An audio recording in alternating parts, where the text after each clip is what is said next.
How you doing? I'm Amber Dance, Manager of Public Services here at the Maitland Public Library, and today I'm going to be sharing with you our October Take and Make craft for adults and teens. This craft is a book page covered pumpkin. It's a decoupage option and it's easy to make, and you'll have all the supplies that you need included, and then you can even make more if you want. If you're unable to come to the library to pick up a kit, we will have, the supplies are easy to get, so you can probably pick them up at the store and make one yourself quite easily. Alright, so let's go ahead and get started. Again, these kits are available at the library to pick up. We do have a limited number of kits, obviously, in this craft today, so get over there as soon as you can to pick one up. There are no reservations. It is first come, first served, so when you get there, pick one up. We also are offering curbside, so if you're doing curbside holds pickup, or just want to pick up your craft curbside, go ahead and come on in, come into our parking lot and give us a call, and we can bring it up to your car, put it in your trunk for a contact-free delivery. Alright, so let's get started. This kit contains one foam craft pumpkin. These are from the Dollar Tree, so again, if you're unable to pick this kit up, these are easy to find and are $1, which is a great price. You will have some cut-up book pages.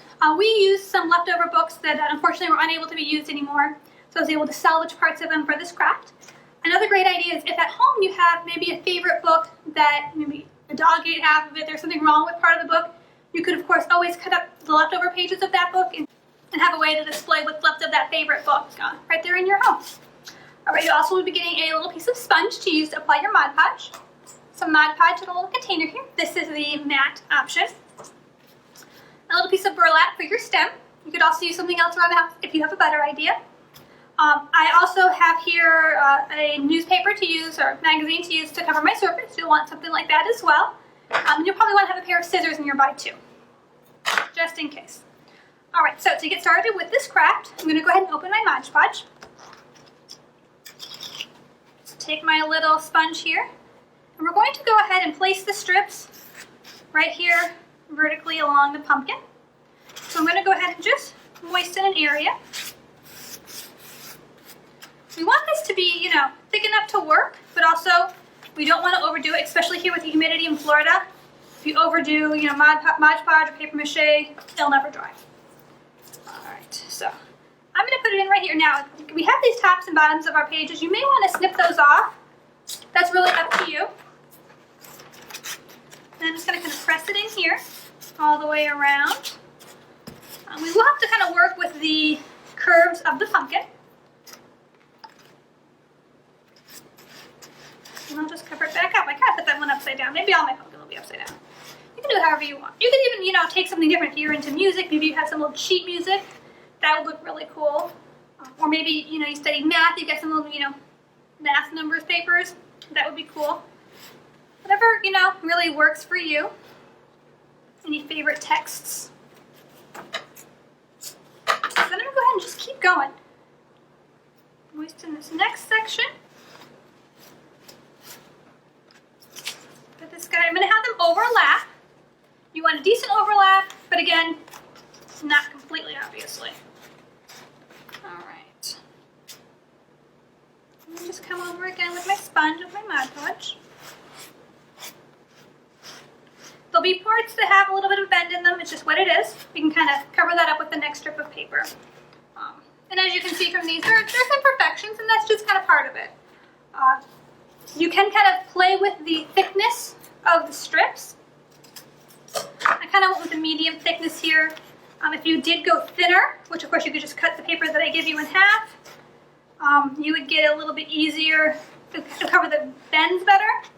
If you go thicker, it's going to be a little more awkward. That's all kind of up to you, what you choose to use.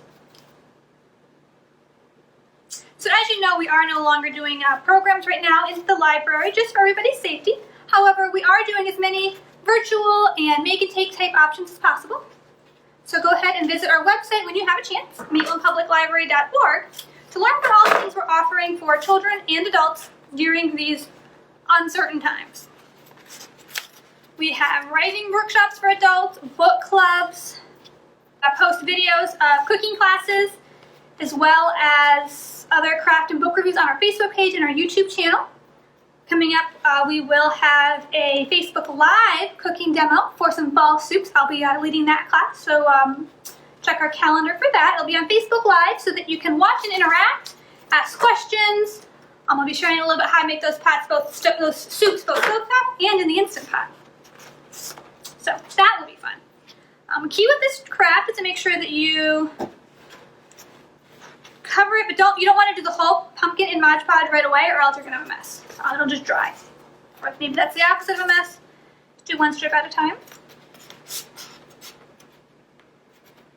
And what's nice about having this as a take-home craft is you can do a little bit, take a break, come back later, see what else needs. If you want another strip on the area, you can do that.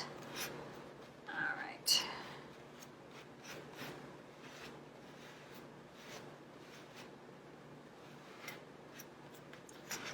I'm going to go ahead and show you how we're going to do this top piece. So for this, I'm going to take this Mod Podge. Just kind of cover up the stem. Now, this would also look really cool if you had, for this one I used a brown tissue paper, that was nice, or you even have paint around the house, you could do that. I didn't really have paints and paintbrushes to give out to everybody, so I wasn't able to do that. So then I'm just going to kind of wrap this around. Let me show you how I cut it. I cut this into a circle. You'll want to cut with your scissors the piece that I give you into a circle, and then I cut some lines in it to kind of have it fold over. So then it kind of folds around the stem, and then this is where we're going to get a little globbier than usual. I'm just going to kind of layer that on. Luckily this is an at-home craft, so you can just let it dry in the peace and comfort of your home. You don't want to hold it for a minute, but obviously if you hold it too long, you're going to get glued in. Also, if you had like a clamp or a string, you could use that to kind of hold it in, a rubber band. I'll let you get creative. And that's going to be your little stem of your pumpkin. So I hope this craft has been enjoyable for you. Once you've completely covered your pumpkin with your newsprint or your book paper, you'll want to go ahead and make sure that it has a way to sit, to dry, that doesn't stick to the paper. Maybe take the lid of your Mod Podge or some other thing and just set it on top of that so that it's not sitting directly on the paper, or else you're going to have a mess. Or if you do have leftover Mod Podge, you can take your lid here and save it for later. In that case, I'll use this as a little stand for my pumpkin. And you can, of course, rinse out your sponge to save for later, or toss it, whatever works for you. Thanks for participating in this craft. We look forward to seeing you again soon. Again, the library right now is open for express service. That means we are allowing patrons in the building for up to an hour. You're welcome to use one 45-minute computer session. We also have the stacks available for browsing. However, seating areas as well as toys and other commonly touched items are not available at this time. Programs in-house are also not being held at the library. Keep an eye on our website and Facebook page for updates to this information, and we hope to see you soon at the Maitland Public Library. Bye, guys.